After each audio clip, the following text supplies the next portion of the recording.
Chapter 24. There is no argument with the label on the door, clearly stated for all to see. A day and a half taking it in, but she did. The strength that comes from knowing that the path is laid. It was the taking control that laid her bare, the strength of her and what she gave.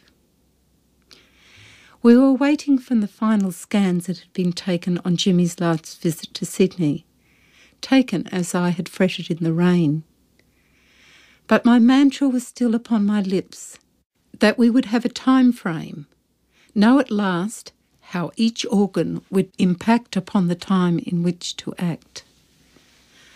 On the 28th of June, she called us all in at 7 a.m, the beginning of the doctor's rounds. We were there to hear the facts. Her father, unable to do anything but weep, was invited along with her oldest friend, her twin, her lover and her mother, all of us there to digest the news. I had no need of any explanations, and she understood that. But she wanted the others that she loved to hear of her fate from the doctor's mouth, to accept what they must hear. The entire palliative care team was lined up and squeezed into the hospital room, her bed central stage, when she asked the intern to read the details of the scan report. She referred to the experience of the doctor, explained that she understood that nobody could provide a date, but understood that an experienced team must have an understanding of a time frame, and she was entitled to that.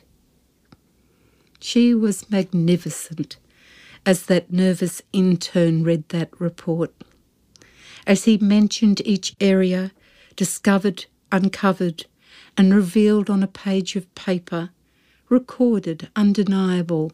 She touched each violated body part.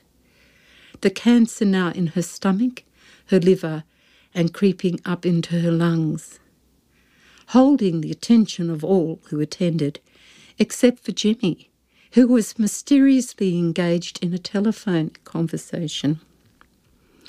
"I'm fucked," she said at the end of his report, and the head nurse was so struck by the situation that she giggled and was moved to ask for a repetition of that resounding phrase.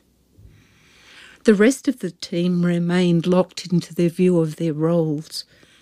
I questioned the nurse about whether she really required a repetition of the moment, and she looked upon the solemn faces and saw at once the situation. They were with us then. Not that I think that amazing group of people would ever have offered anything less of themselves, but now they understood our journey. Their sentence was weeks, not months, as she had hoped, but now she could plan out her time. The social worker came to explain Julia's rights. She had the opportunity to make her decision about her medical care, an empowerment to her. There was to be no prolonged life support and no resuscitation if the situation required. We were given brochures on the indications of when death was imminent, time to digest the information that so many people either avoid through choice or because death comes suddenly. Julia had been too young to observe the process of her grandmother's death, and she had been in London when her grandfather died. Her sisters were also unfamiliar with the process. The social worker suggested a family meeting at home, an opportunity for us all to discuss any concerns or worries. The doctor explained that she had an option. She was still in constant pain, and it seemed no amount of morphine was going to get it under control. So they could offer her the choice of an induced coma, which would allow her to die peacefully. The advantage would be that she could say her goodbyes and end the pain. The idea disturbed Julia immensely, went against the grain. "But can I still go to heaven?" she asked, and the doctor replied that she must seek the opinion of the priest on that matter. Annie had been coming daily to administer her healing, and I started to stay for the visits. She was beyond diligent, having to schedule her visits between her own work schedules. She wasn't a driver, and it was some distance from the airport where she worked to the hospital.